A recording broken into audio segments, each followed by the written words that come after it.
The state funeral accorded to the fourth Vice President of the Gambia under the Barrow-led administration since 2017 came shortly days after his body was transported to the Gambia from India, the country he was before his untimely demise.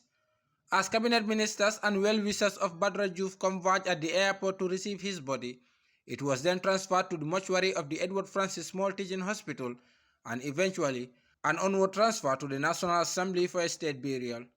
The state funeral of the country's renowned educationist, civil servant and a diplomat was attended by the presidency, senior government officials, National Assembly members, family members amongst others. As the norm of any given state burial, the coffin of the late Vice President was covered with the national flag as laid at the National Assembly. Delivering his tribute on behalf of the National Assembly was the Speaker Honorable Fabakary Tombong, who reflected on his memories with the deceased since their academic days in Armitage and at college. In his tribute, the Honorable Speaker described Badra as a patriotic citizen. Badra Aliu Joof was a true patriot who has dedicated his entire life to the moral development of the Gambia. A kind and humble personality, his influence and interaction transcend ethnic, ideological, and other sectarian boundaries, as he has always sought to bring about harmony, understanding, and deep sense of community among those he crossed paths with.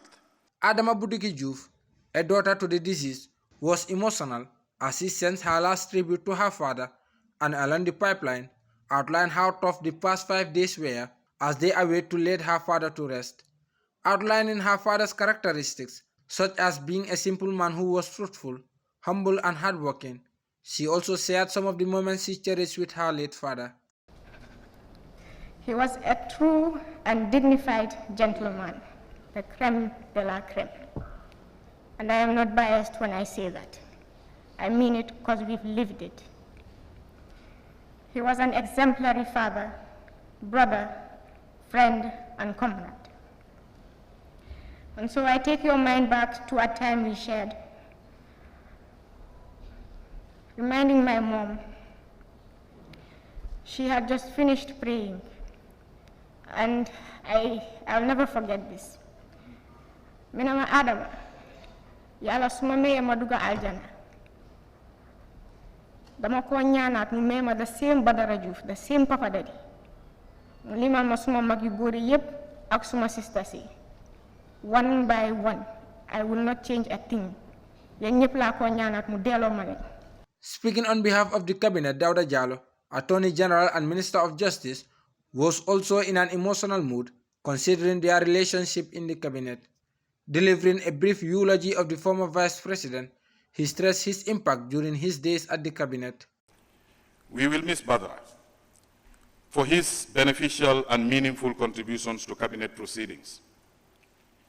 We have benefited tremendously from his wisdom and counsel. His wonderful personality, his oratory and eloquence characterized by metaphors and quotations from sages will certainly be missed. He was indeed a literary giant who loved the quest for knowledge.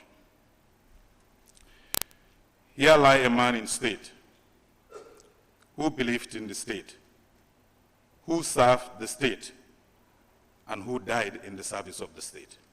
His Excellency President Adama Barrow, in his tribute, described Badra as an honest and committed fellow, cognizant of his vast experience in the various capacities he served locally and internationally, alongside the initiatives he championed. Cognizant of his contribution during cabinet proceedings, this President Barrow assured. Seriously and committedly, we began the march towards 2026 together, unaware that this calamity closely lay ahead. We will continue the march to accomplish our pledge to the nation. Parting is an inevitable aspect of life. So we must part someday. On behalf of the government and the people of the Gambia, I assure you, Vice President Joof, that your noble footprints are visibly marked on this land already, which history will preserve forever. Speaker upon speaker, including National Assembly members, relatives, and loved ones, all attested to the dedication, love, patriotism, and other great citizenry quality the former Vice President possessed, all in the name of his love for people and service to the nation. Beyond professional capacity, Badra Joof was termed as a religious, loving, and a caring man who has inspired several Gambians in becoming an asset to their country. The state funeral and tributes were eventually followed by putting the body of the former vice president to eternal rest at his residence in Banjulinde. Indeed, Aliu Badra Joof will forever be remembered in the history books of the Gambia, not only as the second vice president who died while in office, but also for his renowned commitment, devoutness, dedication, and selflessness to serve his country and beyond. He died at the age of 65 while serving in the Barrow-led administration from 2017 to 2023. For Paradise TV News, I am Abdullah Dabo.